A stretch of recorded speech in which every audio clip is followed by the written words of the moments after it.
welcome back to Lessons Learned. I'm Sherry, and this is Finish It Friday, where we see what I've gotten done this week and what you've gotten done. Most importantly, what you've gotten done, because I haven't gotten a whole lot done this week. The week is still not over.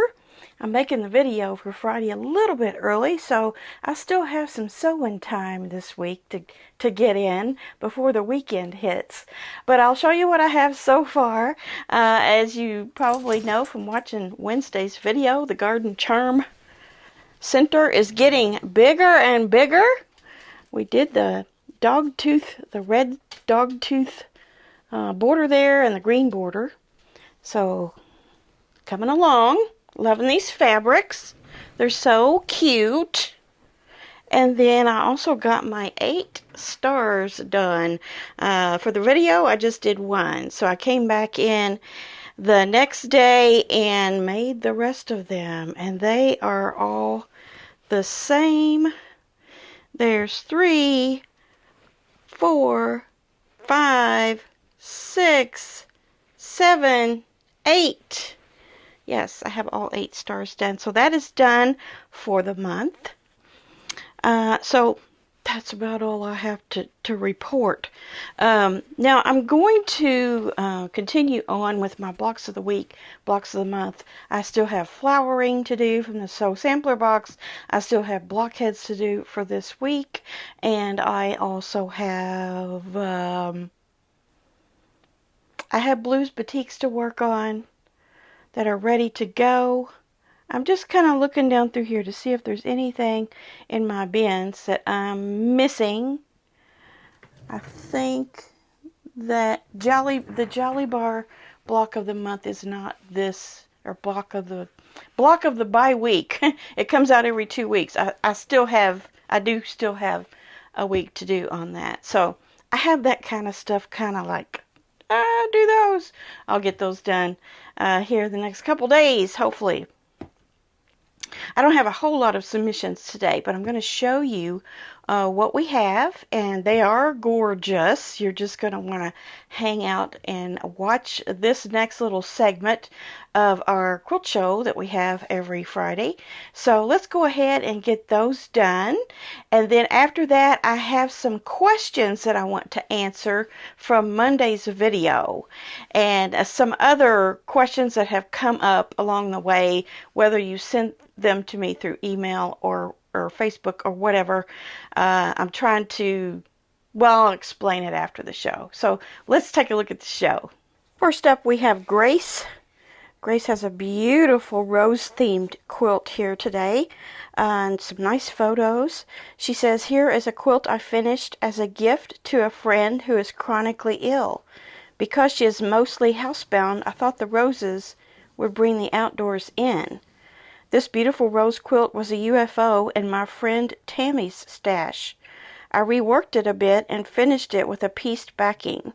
Her husband Tim quilted it on their long arm for a lovely finish. Yes, I love this. Beautiful greens and pinks, and those large rose motifs made a beautifully delicate quilt on the front, and we see on the back you've used a bold backing fabric with some big stars that shows off the roses, and also a photo of the quilting that Tim did, and it turned out great. It was perfect for this rose themed quilt, and your friend is going to love this. Next we have Lynn's pick and mix. She's got it all finished here, and she said it was made for her son and his new wife, and that's just gorgeous. Love your choices there, and you made a really big one. They look happy with it.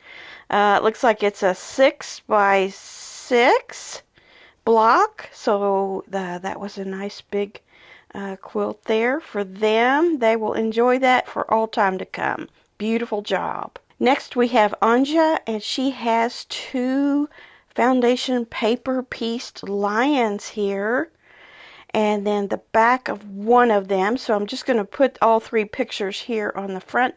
It says I made them both the same time. The paper piece pattern is from Violet Craft, and they finished both at 60-inch square. I just quilted a simple meander. The orange lion she finished and gave to a co-worker, and she's thrilled with it. And the brown lion she finished more recently, and it's going to be a wall hanging. And she says, "Thank you for sharing my quilts to the world." Well, that's our pleasure, Anja, to see your creations. They're always wonderful. So this is what you can do, folks, with paper piecing. You can take just about any object and create a very lifelike looking version of it, and it's a quilt out of fabric. So try out FPP sometime. And she made both of these at the same time, so although she is a very accomplished quilter, it just goes to show it's not all that hard. Once you get going on it, it goes pretty quickly. Great job, Anja. Thanks for sharing these, and I'm sure your coworker is really enjoying hers. Next we have Dolores, and she has finished a baby quilt. She says she made this for a friend's first granddaughter that's due in September, and the fabric is Flower Girl by Heather Briggs of My So Quilty Life. The pattern is Maple Cottage Designs and called Love Grows Here. Well, this is just adorable, and the pinks and the yellows and the greens made a very, very, very cute first baby's quilt. So you did a great job, and good for you on putting the label on there. Very nice. And Dolores quilts up her own quilts on her domestic machine mostly. Next we have Patsy. She says this is her first Finish It Friday submission. Congratulations, Patsy. We love seeing your finishes for the first time here, and keep sending them. This beautiful quilt is Lucky Layer Cake by Erica Arndt. She's a YouTuber, a quilting YouTuber, and it was done with Camille Roskelly's Shoreline fabric. It's a gift for her sister and brother-in-law's 50th. Love this. All the blues and greens and the Shoreline, and also the Nantucket Summer that Camille Roskelly had. Both of those lines were just gorgeous. Made beautiful quilts, as in this case here. I love how you also used a striped binding on it. Very nice. And I love your photo settings that you set up there too. Very pretty. They will love that. And then we have a couple of finishes. I think we have 3 finishes from Deb. The first one is this green one that has the green background and all the fall colors in the squares. I think those might be representing fall leaves. I love this. It's beautiful, beautiful. And the idea of a rectangular big block is interesting to me. I think I might want to do something like that. I don't know that I have. These are beautiful, and then also your backing you chose with the stripes to complement was a nice choice. And then also her next one is this sunflower panel. She says, well, let's go back to the green one. The green quilt is a pattern from the double wide Dresden book by Me and My Sister Designs, and I found this Minky to back it with. So that was Minky, that striped Minky. That's cool. And then the second is the 60 by 60 panel with the sunflowers. And I love how you did your free motion following the guidance of the flowers themselves and the leaves. That turned out beautifully and not as hard as you think also. That's a 60 by 60 panel. She free motion quilted it. Loves how it turned out. And then she also did another one in a, I'm trying to think, what flower is this? Is that a peony? She says this is a 60 by 60 panel also that she free motion quilted, and she hadn't tried it before this one, but really enjoyed the process. She likes the sunflower one just a little bit better, but this is gorgeous too, and it gives it a lot of texture and depth. You know, when you quilt them like that. And Deb says she loves the channel and all the inspiration I send your way. I'm happy to do that. That's one of the funnest parts about it. So these 60 by 60 panels with these big flower motifs on them are perfect for practicing some of your free motion moves if you're kind of new to free motion. It's also good for new long armors too, if you want to do free motion with your long arm. Nice stuff, right? Good stuff there in our quilt show for Finish It Friday this week. So Monday, I had a giveaway for the Soul Sampler box, and I'll be announcing that giveaway on Monday. But I did a little experiment that probably didn't really notice. I didn't say anywhere on the title or the thumbnail of the video that I was doing a giveaway. And that was because sometimes when you do that, you get people that just kind of swoop in for the giveaway and then you never see them again. And above all, they win it and then they never respond back. So I didn't mention that. And so I feel confident that I'm going to have someone that regularly watches the show.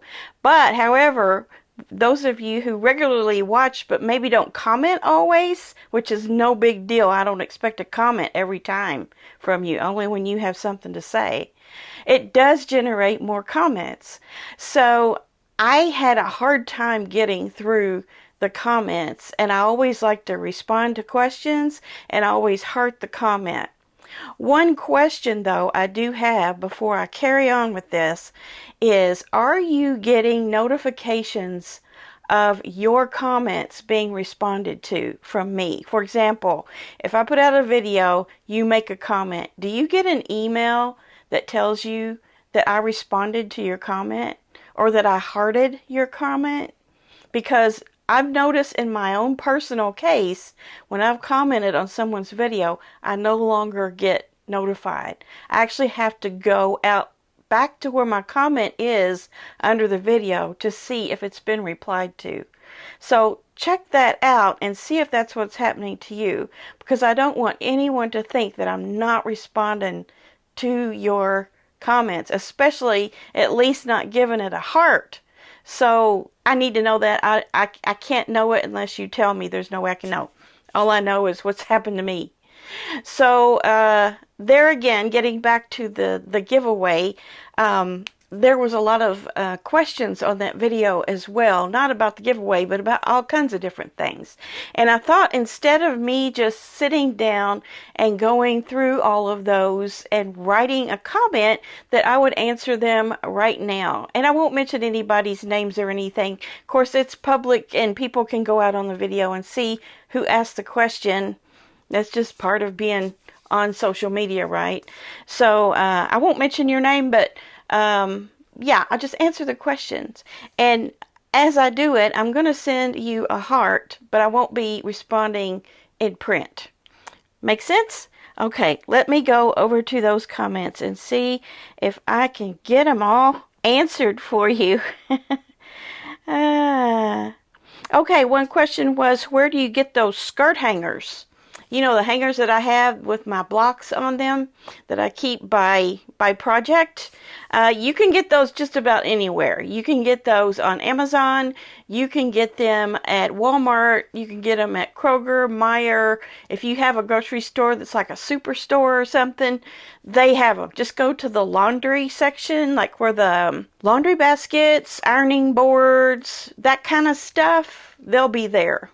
So, along with where the other hangers are, but they're just little, there's usually two or four on a little package, and they're not too awfully expensive. I think they're worth it, whatever they are. They're not hugely expensive though. Someone asked if I would consider a flange border on the pink camping quilt that I just did.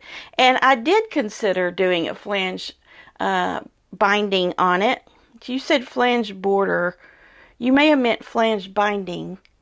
Either way, it's about the same concept. I might. I might stick a little thing of black in there with that green binding.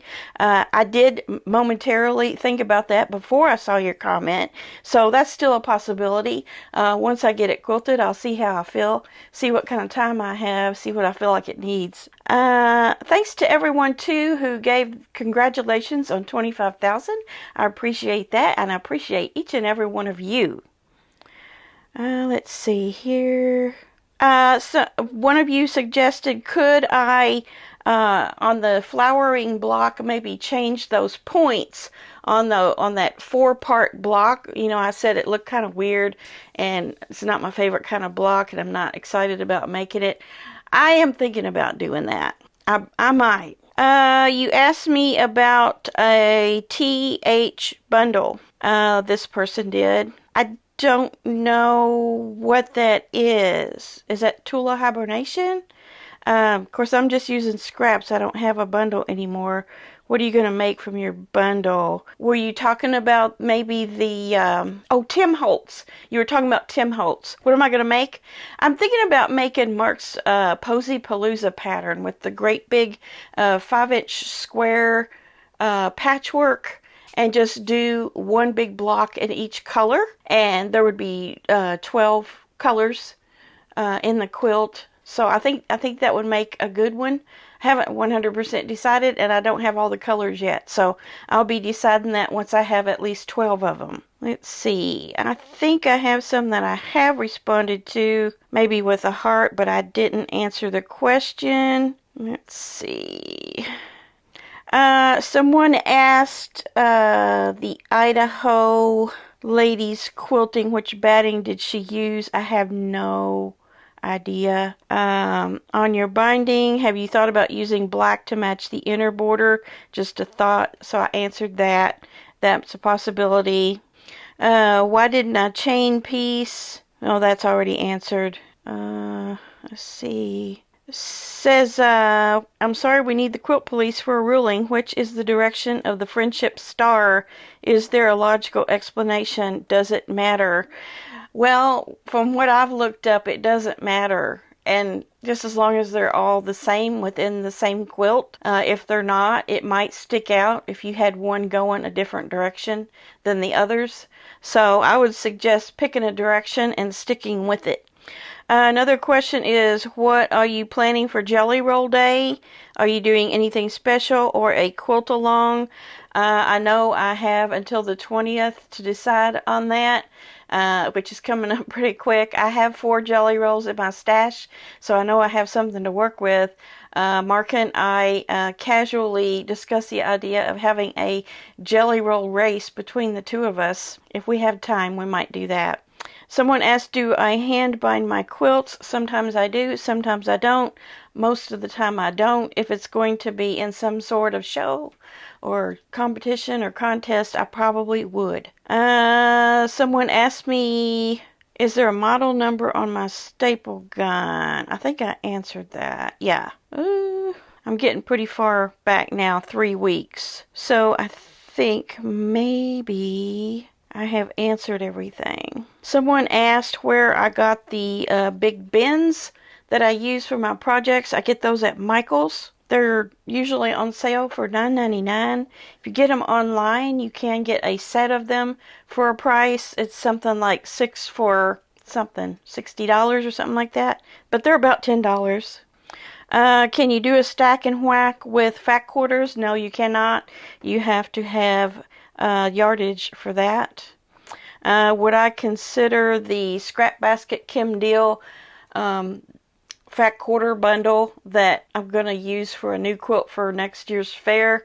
Would I consider that Civil War? Yeah. Or reproduction? Probably. Let's see if there's anything else that I should consider here. Yeah, I think that's... Oh, is there a pattern for the selvage project back here? See it? I have one up here too. It's a spool. And then this one is like a green featherweight, which is my dream machine. I would love to have a refurbished one. There is a video on this. You'll have to go out and look though. I'm going to say it's 2 years ago. but it is on the thumbnail of the video, so hopefully you can find it. If you want to send me an email, personal email, Lessons Learnt email, the address is in the description box. You can send me a question saying, you know, what you want, and I'll get back with you on that. I might be able to help you find it, send you a link. Are you still working on the FPP state blocks? I am not. I still have them in a box, in a one of my plastic boxes. It's still there. I know I need to do Mississippi. That's the one I chose. I have not done it. And the reason why I haven't got back on that is I've got so many other things going now. I think back when I was doing those, I didn't have as many projects going. It takes almost half a day to make one of those. So I haven't gotten back to that. I want to. It's still in the project box, and that's a good sign that someday, hopefully sooner than later, I will get back to that. Another question about the selvage project. Same question. It says, could you tell me the YouTube date or subject that shows your quilts you entered at the Kentucky Fair? Yeah, go back about 2 weeks on Monday, and you'll see them there. It should say something on the title. It might not be on the thumbnail, but on the title, I think I may have a video that tells, but it's a Monday quilt chat. Someone asked, what do I lower my stitch length to? That was on the video where I was talking about why are my seams coming open. I'd lower it to 1.8 on this Brother machine. Someone, Chris Cross, I'm going to say your name, Chris. It says, could I buy the green giraffe square from you? You're welcome to buy it, but you're going to have to send me your address on the email. You don't have to buy it, I'll just send it to you, but I still need your address. Where did the quilt block pattern come from that you are using with your bloom panels? I have 8 panels left over that I have finished and lots of scraps from Designer Mystery. Would love to put them to good use. That's a pattern that Mark designed, and I sent you a link.